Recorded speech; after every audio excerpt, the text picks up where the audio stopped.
अस्सलाम वालेकुम स्टूडेंट्स। अभी जो हम टॉपिक स्टार्ट करेंगे वो है क्लास सिस्टोइडिया। और क्लास सिस्टोइडिया में टेप वर्म्स पाए जाते हैं। टेप वर्म की मुख्तलिफ टाइप्स होती हैं, वो इसके अंदर मौजूद होती हैं। और फ्लैट वर्म्स जो होते हैं they are members of class cestoidea. ठीक है। और इनका जो कॉमन नेम है, इनको टेप वर्म्स कह सकते हो या इनको सिस्टोड्स कह सकते हो।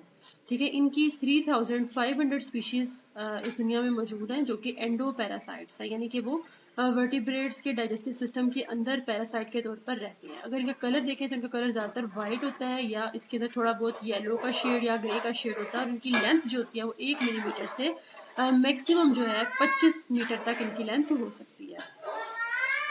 इस पिक्चर में आपको टेपवर्म दिखाया गया है और टेपवर्म का यहाँ पर कलर आपको देखो येलोइश वाइट सा कलर है इसका, समटाइम्स ग्रे भी होता है। और इसकी लंबाई जो है काफ़ी मीटर्स तक जो है इसकी लंबाई अभी हमने देखी हो सकती है। और इसकी दो इसके अंदर एडेप्टेशंस हैं जो आपकी बुक में आगे से बताया है, जो कि इसकी पैरासिटिक लाइफस्टाइल के हवाले से हैं। अगर आपसे शॉर्ट क्वेश्चन पूछा जाए कि what are the characteristics of tapeworms for parasitic lifestyle, तो आपने ये बतानी है। पहली एक तो ये है कि इनके पास माउथ नहीं होता, इनके पास यहाँ पर कोई माउथ नहीं होता और इनके पास डाइजेस्टिव सिस्टम भी बिल्कुल भी नहीं होता।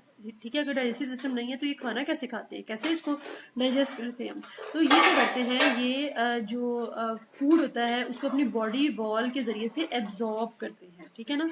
तो ये जो थी दो अडेप्टेशन थी इनके अंदर। ठीक है। इसकी बॉडी के अंदर अगर आप देखें तो यूनिट है, ये एक यूनिट है, ये दूसरा ये रिपीटिंग यूनिट्स हैं, यानी कि छोटे छोटे टुकड़े से बने हुए हैं इसकी पूरी बॉडी के अंदर। रिपीटिंग यूनिट्स की इसकी बॉडी बनी हुई है और एक यूनिट को हम कहते हैं ये प्रोग्लॉटिड है। ठीक है ना। और एक प्रोग्लॉटिड को अगर हम बड़ा करके देखें तो आपकी बुक में यहाँ पर पिक्चर है, उसको देख लेते हैं जो आपकी टेक्स्ट बुक में पिक्चर है। ये पिक्चर है एक प्रोग्लॉटिड की। इस एक प्रोग्लॉटिड के अंदर ओवरी यानी कि फीमेल रिप्रोडक्टिव सिस्टम भी मौजूद होता है, टेस्टिस यानी कि मेल रिप्रोडक्टिव सिस्टम भी मौजूद होता है। तो उसके पास complete set of reproductive structure होता है।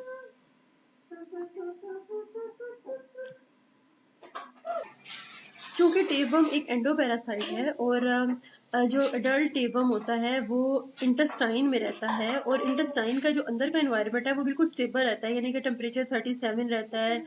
फूड भी वहाँ पर हर वक्त मैसर होता है। तो इसकी वजह से टेपवर्म जो है उसको ज़्यादा कम्प्लेक्सिटी की ज़रूरत नहीं है, ना ही उसको एनाटॉमिकल यानी कि उसकी बॉडी के पार्ट ज़्यादा कम्प्लेक्स है, ना ही उसके फिजियोलॉजिकली कम्प्लेक्स है।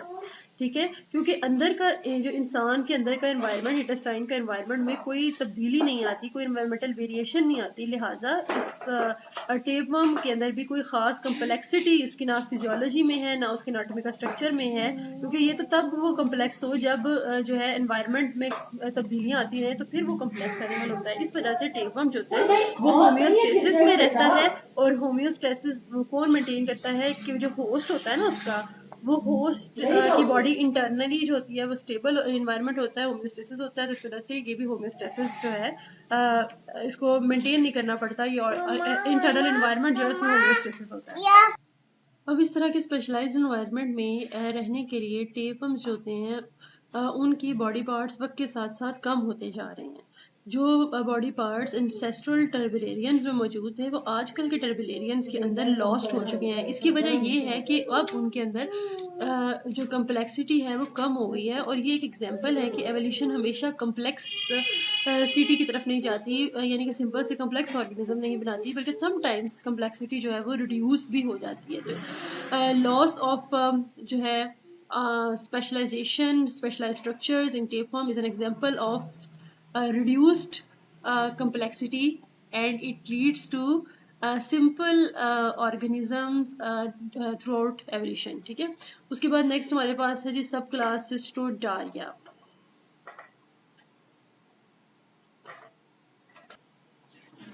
सब क्लास सिस्टोडारिया